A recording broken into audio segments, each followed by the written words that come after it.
Buenos dias. How are you doing today? So, exactly. Good morning. That was us from last week, I think. Little recording there, a little flashback, huh, Mr. Fonseca? So, I'm Mr. Softic, your principal, and I'm here with Mr. Fonseca, the assistant principal.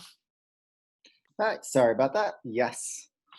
Little technical difficulty. So, I can't wait to get back to being in person with all the kiddos because I think our sound quality is going to get a little bit better on the morning announcements.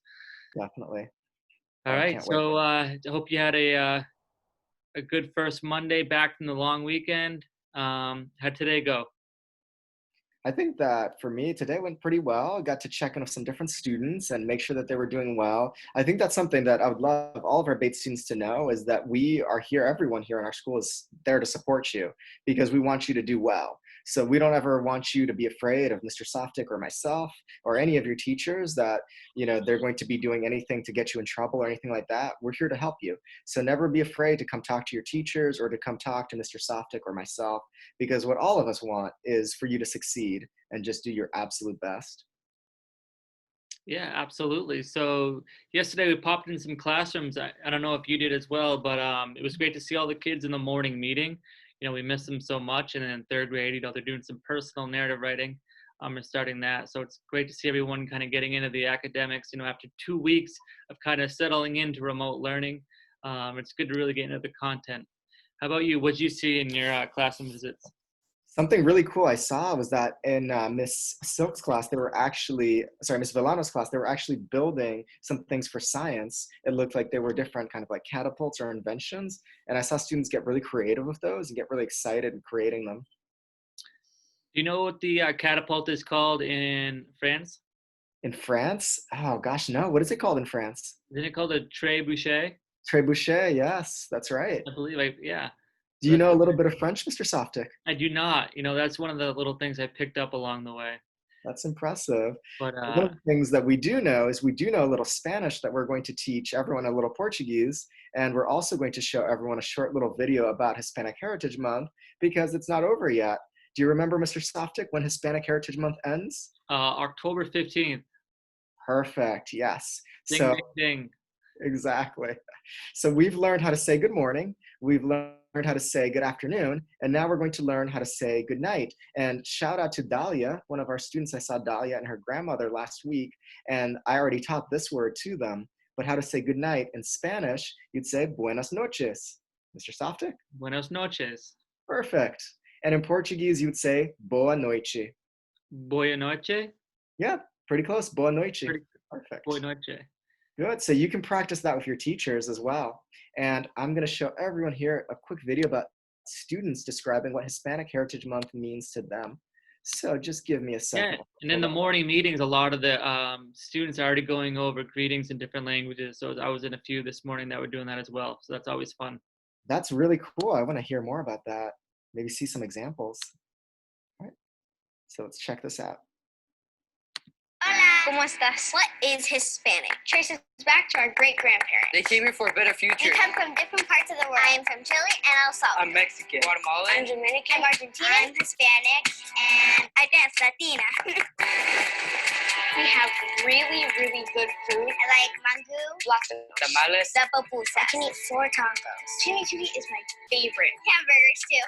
All that food needs a celebration. Dia de los Muertos, Los Reyes Magos, 3 Kings Day.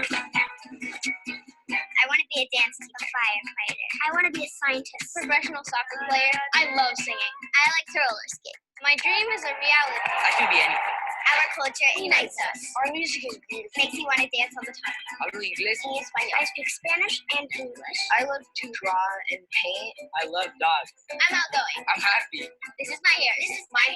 That's me. Eso soy yo. That's me. Eso soy. Esta soy yo. That's me.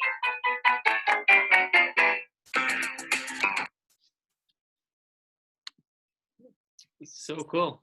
Yeah, very cool. There's So some things I noticed, they were kicking around a soccer ball, or what we say soccer, right, in America. So what's the term in Spanish? They call it football. yeah, futebol. Yep, that's right. What about in Portuguese? The same futebol. Futebol? Yep. Excellent. I know that's more of a worldwide sport, and in America it's kind of secondary to our American football. Yeah. So definitely, what's your favorite food? My favorite food? So it's interesting. It's a Brazilian food. It's called feijoada.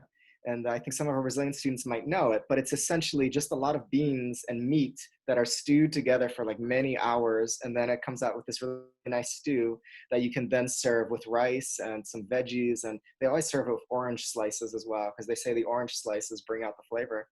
And I think I'm glad that you brought that up, Mr. Safta, because I think something really interesting is that it doesn't matter where you come from, everybody has some food that's special to their family. For example, I know feijoada is special to my family, but like I said in another morning meeting, part of my family is also my stepfather, who was from Michigan in the United States. And something that was special for us is that every Saturday morning, he liked to make buttermilk pancakes. So I think something really interesting would be to have students share out what kind of food is special for them and for their families. Yeah, that's a good one. So my Oma, who was born in Austria, so my grandmother, which is German for grandmother, Oma, she used to make galupkis, which is like a stuffed cabbage. It was like kind of hamburgerish in there. So that was kind of the meal that we grew up having. Wow, that sounds really good. Yeah, it kind of reminded me of a pastelito that's not fried. Oh, that sounds amazing, Mr. Safta. You gonna cook that someday? I have cooked it. It's pretty easy. You just wrap it in cabbage and put it in the oven and some oils on it. But I'm not much of a cook or a baker, so it's something if I can manage it, anyone can. But I would love for you to share that meal with me someday, Mr. Fonseca. Oh, definitely. As soon as we have different restrictions around food safety, and we can all share again, we should definitely do something that involves food and celebration of our entire school community. Wonderful.